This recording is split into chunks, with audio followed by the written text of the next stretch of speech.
ঢাকা দক্ষিণ সিটি কর্পোরেশনের মেয়র হিসেবে বিএনপি নেতা ইশরাক হোসেনকে শপথ না পড়ানোর নির্দেশনা চেয়ে করা রিটের আদেশ হবার কথা রয়েছে। আজ সেই খবর জানাতে আমাদের সাথে আদালত পাড়া থেকে যুক্ত আছেন সহকর্মী সৈকত সাদিক। সৈকত, আদেশ কখন হতে পারে এবং দুই পক্ষের আইনজীবীরা এই আদেশ নিয়ে কি প্রত্যাশা করছেন? বলতে গেলে একটি গুরুত্বপূর্ণ মামলা চৈতি, যে গত 2 দিন টানা শুনানি হয়েছে এই বিএনপি নেতা ইশরাক হোসেন, যাকে ঢাকা দক্ষিণ সিটি কর্পোরেশনের মেয়র হিসেবে যাতে শপথ না পড়ানো হয় এর জন্য যে রিটটি করা হয়েছে, সেই রিটের উপর 2 দিন শুনানি হয়েছে।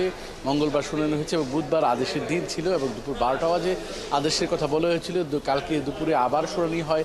সেই শুনানির পর কিন্তু আজকে 11টার পরে আজকে এটার আদেশ দেওয়ার কথা রয়েছে বিচারপতি আকরাম হোসেন ও বিচারপতি দেবাশিস রায়ের হাইকোর্ট ডিভিশন বেঞ্চে। আমরা এখন আশা করছি, যেহেতু গতকালকেও কিন্তু শুনানি করেছেন যে রিটকারী আইনজীবী মোহাম্মদ হোসেন, তিনি শুনানি করেছেন। বিএনপির নেতা ইশরাক হোসেনের পক্ষে শুনানি করেছেন ব্যারিস্টার মাহবুদ্দিন খোকন, ব্যারিস্টার কায়সার কামাল, এবং তারা যার নিজেদের জায়গা থেকে যুক্তি উপস্থাপন করে আসছিলেন। ব্যারিস্টার কায়সার কামাল, ব্যারিস্টার মাহবুদ্দিন খোকন তারা বলছেন যে রিটটি করেছেন মামুনুর রশিদ, তার এই রিট করার কোনো এখতিয়ার নেই। তিনি যেহেতু ঢাকা দক্ষিণ সিটি কর্পোরেশনের বাসিন্দা নন, তিনি একজন আইনজীবী, এই জনস্বার্থে রিট করেছেন। কিন্তু এই নির্বাচনের বিষয়ে যে রিট করতে হলে যার বিবাদী পক্ষ, যিনি আগের মেয়র ছিলেন আওয়ামী লীগের প্রার্থী তাপস, সে অথবা স্থানীয় যারা বাসিন্দা তারা করতে পারেন, যে কেউ চাইলেই এই রিট করতে পারেন না, এরকম একটা যুক্তি তুলে ধরেছিলেন ব্যারিস্টার ইশরাকের পক্ষের আইনজীবীরা।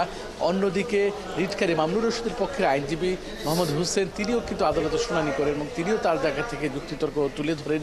তিনিও দাবি করেন যে নিম্ন আদালত বা নির্বাচনী ট্রাইব্যুনাল যেই প্রেক্ষিতে যেই আইনিভাবে ইশরাক হোসেনকে বিজয়ী ঘোষণা করেছেন, সেখানে অনেক আইনি ব্যত্যয় ঘটেছে, যথাযথ আইন অনুসরণ করা হয়নি। তার প্রেক্ষিতে 27 এপ্রিল নির্বাচন কমিশন যে গেজেট দিয়েছেন, সেই জায়গা নিয়েও তারা প্রশ্ন তুলেছেন। সব মিলিয়ে চৈতে আমাদের প্রায় আরও 1 ঘন্টা অপেক্ষা করতে হবে এই রায়ের জন্য। তবে একটা কিছু বলে রাখি, যে আজকের এই রায় ঘোষণাকে কেন্দ্র করে কিন্তু এই সুপ্রিম কোর্ট অঙ্গনে কিন্তু নিরাপত্তা ব্যবস্থা কঠোর জোরদার করা হয়েছে।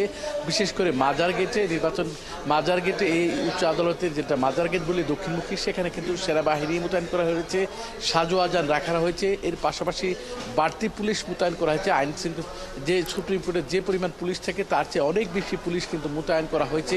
আজ বৃষ্টি, ওয়েদার মেঘলা, বাইরেও এই ইশরাক হোসেনের এই শপথ পালন নিয়ে কিন্তু বিএনপির পক্ষ থেকে আন্দোলন হচ্ছে। সব মিলিয়ে বলা চলে আজকে কিন্তু এই আদালতের এই সংবাদের উপরে অনেক কিছু নির্ভর করছে এবং সব মিলিয়ে বিএনপির আইনজীবী তারাও কিছুক্ষণের মধ্যে আসবে বা রিটকারীর আইনজীবী, এবং আমরা পরবর্তী সংবাদে কিন্তু আমরা জানিয়ে দিতে পারবো আজকে এই আদেশটাকে 11টার পর হবে নাকি এর জন্য আরও অপেক্ষা করতে হবে। চৈতে এর জন্য আমাদের আরও 1 ঘন্টার বেশি করে অপেক্ষা করতে হবে। চৈতে এই হচ্ছে এখন পর্যন্ত ইশরাক হোসেনের রিট না পড়ানো নিয়ে যে শপথ না পড়ানো যে রিট, তার সর্বশেষ পরিস্থিতি। নিশ্চয়ই সৈকত, পরবর্তীতে আবারও নিশ্চয়ই আপনার সাথে যুক্ত হব। ধন্যবাদ আপনাকে। আমাদের সাথে আদালত পাড়া থেকে যুক্ত ছিলেন সহকর্মী সৈকত সাদিক।